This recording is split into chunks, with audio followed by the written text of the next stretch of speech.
Hello, Tequila Army. General Agave coming at you again. We got another review today with another unique offering. We are going to today be taking a look at the Hornitos Añejo Cristalino. So this is actually probably one of the most reasonably priced Cristalinos on the market. I believe you can get this for about $35 or so here in the Midwest. And it comes from that, what used to be the Sauza Hornitos. It's still being made by Sauza. It's a Sauza tequila product coming out of NOM 1103. But it's the Hornitos line in their kind of newish bottling. So they have changed the bottles, updated the bottles a little bit in the last year or so. So we're going to take a look at this today. And as you can tell, this one is getting quite close to empty here in this household, as it has been drank, I'll put it that way. We'll get a little bit more into whether or not I recommend it for you or not. But as always, Tequila Army, remember, it's not about how you drink your tequila, because we're not going to judge. If you like to drink your tequila with that salt and that lime, by all means, go right ahead. But for me, I'm a sipper, right? So that means I'm looking for flavor. I'm looking to really kind of slowly enjoy that tequila. And by all means, what we're going to do is we're going to take a look at this product today, and hopefully we find out whether or not it is worth it at that price point, right? So once again, this is the Sauza Hornitos. It's an okay looking bottle. I actually don't like the new design. They really tried to incorporate the arrowhead within this bottle, so it's indented here in that glass, and the label both on the front and on the back is of that arrowhead design. So it's, they've tried to incorporate some things in there. But overall, I'm not too sold on the appearance of this bottle. But what's really important, as always, is what's inside the bottle, not necessarily the bottle itself. So we are going to take a look at that. Like I said, this comes out of NOM, I believe, 1102. So we're looking at the Hornitos, Sauza, 100 Años, and Tres Generaciones are all coming out of NOM 1102, as well as some others. When it comes to this product, this is cooked in an autoclave.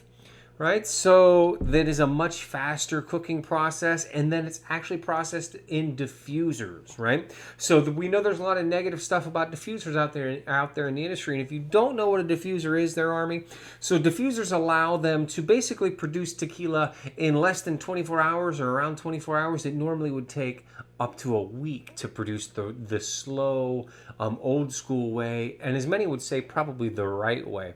But it allows them to get more product out at a faster quantity. And when you're producing the mass quantities that the Sauza and the Hornitos line are, it probably makes a little bit of sense if you're trying to get it out the door and just get it to market. This is triple distilled, and it also uses column stills, another thing that in the industry tends to maybe remove a lot of that flavor and what we're truly looking for in some of those tequilas. So we'll see if this holds up today, or if some of that stuff kind of is a weakness. And I'll be honest with you guys, when we're looking at using column stills, when we're looking at using diffusers and autoclaves to produce a product, I don't understand why we're going to do that and then age it to make it an añejo, looking at putting it in this one, American White Oak, for at least a year, right? So I don't understand the thought process there. What is that extra 6-7 days? Besides the labor costs that it takes to do so, when it comes to the fact that this product is still sitting around for a little over a year. So after that, the reason it is clear is because it is that Cristalino. That means it has been carbon filtered to remove any of that color from it and bring it back to a clear product in the end. So let's go ahead and let's open this up. I always fail on that cork there, Army. You guys know that by now, though. So let's get a pour here and see what we think. I'm already on my nose getting some of that sweetness right out the gate coming off of this product. It's going to be interesting to compare this to some other Cristalinos that we've looked at, including one who's behind me there, which is that Herradura Ultra, which I think is absolutely fabulous. And we'll see if at this price point, if it can live up to those expectations. So off the nose, believe it or not, I'm still getting a lot of that vanilla, but there's really kind of it's an alcohol, but not just a normal alcohol scent and aroma that's coming through that you really don't expect when you get to that añejo level of a product that's been aged for that year. It's actually got an acetone quality, almost like a nail polish remover, rather than just a traditional alcohol aroma coming out of that. but there is still some vanilla coming through, maybe a hint of mint and some grassiness.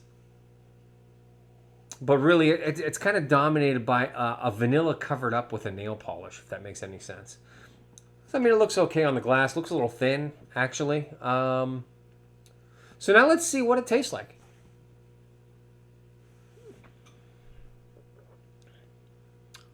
All right, so you definitely get some cooked agave there on the flavor still, but it's overpowered by almost an artificial sweetness, I think, and you are still getting some of that lingering acetone. However, don't let my face confuse you. This has not got a horrible taste. It just doesn't necessarily hold up compared to others that I have had in this category. There's actually some oakiness that comes through, believe it or not. Some of that barrel stayed with this product.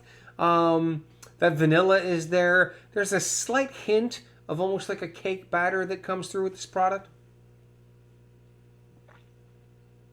It is sweet. It's a lot sweeter than a Blanco or Reposado.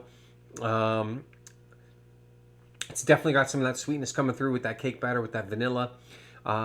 It's definitely got a little bit of that flavor, like if you just, this is going to sound absurd there, Army.